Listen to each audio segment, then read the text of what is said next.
बाबूजी की रचना के बारे में कोड़ू मठ। बाबूजी की महाराज की संपूर्ण कथा। जन्म और अवतार।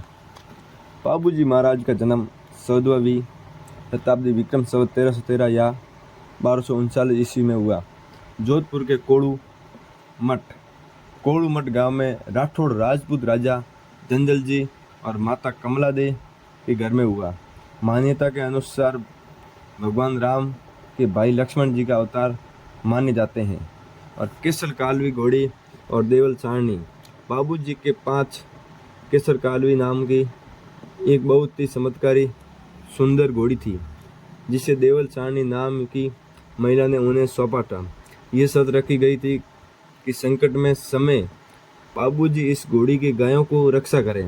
विवाह और गायों की रक्षा।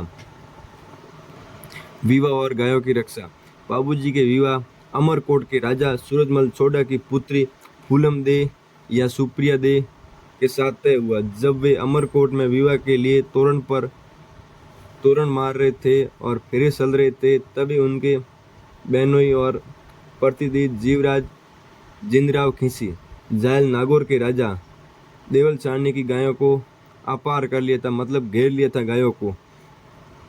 और बाबूजी की वीर गति। देवल सारणी की विवाह स्थल पर पहुंचकर बाबूजी से गायों को छुड़ाने की गुहार लगाई। बाबूजी की अपनी प्रतिज्ञा पूरी करने के लिए केवल 3 फेरों लेने के बाद ही अपनी केसर कालवी घोड़ी पर अवसर होकर गायों की रक्षा युद्ध के लिए रवाना हो गए। देवल सारणी की गायों को छुड़ाते हुए जोधपुर के देसू गांव में जिंदराव खीसी के साथ हुए भीषण युद्ध में बाबूजी महाराज अपने साथियों के साथ वीर गति प्राप्त हुई। ये घटना 1277 ईस्वी के आसपास की मानी जाती है। सती प्रथा। युद्ध में पति की मृत्यु का समाचार सुनकर बाबूजी की पति फूलम देव ने उनके साथ सती हो गई।